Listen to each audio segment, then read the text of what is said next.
Hello, fellow followers. We're glad you're here this evening with us. This could very well be the very last take of this season. It's true. According to what happened on Monday, we are talking about Game 5 of the NBA Finals between the Warriors and the Celtics. I'm Nate. I'm Ryan. And this is N&R Analysis. So, talking about what happened last night, or Monday night, I should say, depending on when you're watching this. It was a great game, Boston versus Golden State, Game 5 in Golden State. I mean, both teams played their hearts out, but in the end, Golden State pulled out the win by 10. Were you surprised? Golden State did win by 10, and Boston ironically missed 10 free throws. Ryan will argue that not every team is perfect in their free throws, but I think if Boston was better in their free throws, it may have made a difference towards the end. I'll argue that, okay, they put in their bench players, right? So it could have changed the game scenario. I think Boston did terrible on free throws. I think that's part of the reason they lost. I agree. It's also lockdown defense on Jason Tatum. You say that, and I think that's true, but Tatum didn't have an awful game. I mean, he still put up points. He still got 10 rebounds. Like, he killed that game, and he's getting all the blame and all that, but I put more blame on Jaylen Brown, to be honest. The way that he turns over the ball is just an issue for them. Brown even had a good game, though. Tatum finished with 27 points, 10 rebounds, 4 assists. Jaylen Brown also had 4 assists, 18 points, and 9 rebounds. He wasn't as consistent in this game, I would say. That was the biggest thing that I noticed is when he shot, it didn't feel like it was going in this game. I don't think they had the momentum. I don't think they had the drive to win this game necessarily. I agree. And, I mean, on the other side of things, you look at Golden State, they won by 10, and Curry had was a terrible just game. off. If you it didn't really watch wasn't even that bad, actually. If you didn't watch the game, Curry didn't make a single three-point shot. And this is the greatest three-point shooter of all time. I mean, he's in his prime. It's not like he's at the end of his career and, we're expecting him not to have these crazy games. He's coming off of a crazy game that he just had, and he follows it up with 0 threes. It was the first time in his playoff career that he hasn't made a three.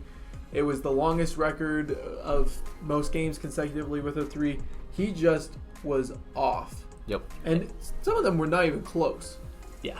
And even then, he finished with 16 points, 4 rebounds, and 8 assists. I think he realized he wasn't going to make a three. I think he wanted to keep that streak going, which was a little bit of the Hail Marys there towards the end of the game, I would say. But even though he didn't keep the streak going, he played an okay game.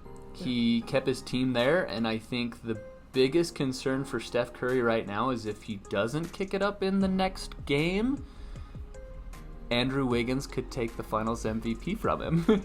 So where we sit right now, before determining the last game, Ryan, who is your MVP if Golden State wins in 6? If they win in 6, this is where I stand. I want Boston to win the series. From the get-go, which is a surprise, because if you watch the other videos, you wouldn't think Ryan's been going for Boston. From the get-go, I want Boston. I don't like Golden State. Never have, never will. But I do like Boston. So from the get-go, I wanted Boston to win, but I thought Golden State would win. And I'm going to stick with my pick of Golden State in 6. And regardless of what happens in Game 6, if Golden State wins it, Curry gets it. No matter what happens, he could have an off night. I think he still gets it. Now, if it goes to Game 7 and Golden State wins it, then we have to question what Curry looked like in Game 6 and Game 7. Okay, so undetermined. But if it goes to Game 6, I say Curry. Because, obviously, Andrew Wiggins had a killer game. He killed it out there, did everything from defense to offense, shutting down plays. He was stellar. And he should be in consideration for that Finals MVP award. But with the way Curry carried the team on his own in Game 4, it's got to go to Curry if it goes to 6. If it goes to 7 and Curry doesn't play well in Game 6 or Game 7 and Andrew Wiggins plays good in those games, then I think Andrew Wiggins is the only person who could take it away from Curry. But I think Curry's finally going to get his Finals MVP. Okay. And it'll be interesting if they don't give it to him. Just knowing the record of the previous history with Andre Iguodala winning it and then Kevin Durant winning it twice. It's been interesting that Steph hasn't won a Finals MVP. And something interesting to see is if you watch when Golden State Warriors, they won the Western Conference Finals and they gave out the Magic Johnson Award to Curry. Klay Thompson was so excited for Curry because he was like, he deserves it. This is like kind of an anticipation for the Finals MVP award, and Curry deserves that. I would be curious to see if we see something like Ja Morant giving up that Most Improved Player award to Bane. Desmond Bane. Yeah, because he thought he deserved it more. Mm-hmm. I'd be curious if they gave it to someone else on that Warriors.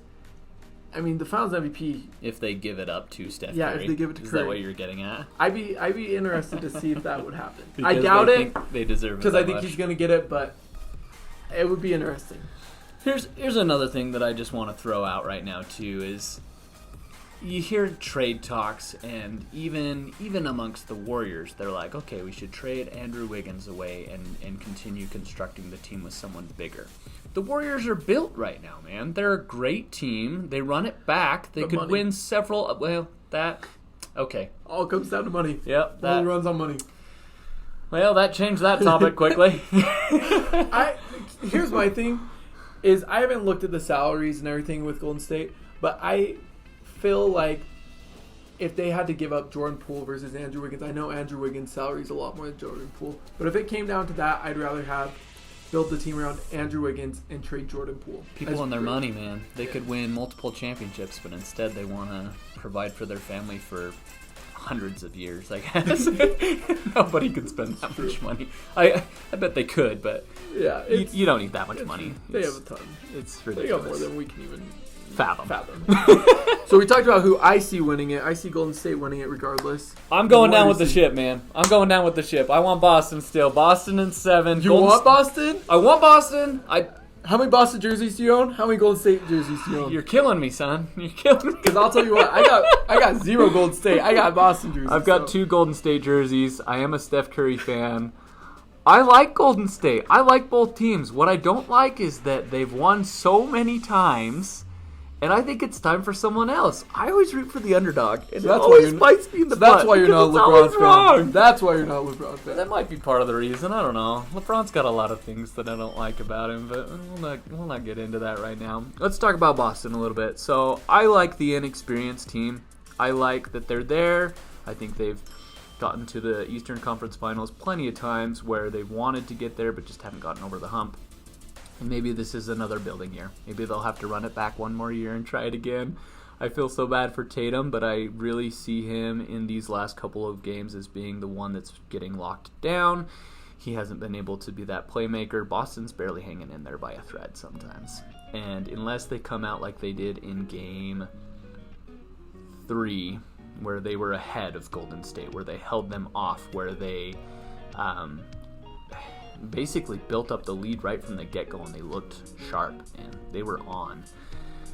Unless they have 2 more of those games, it's over in 6, and I hate to say it.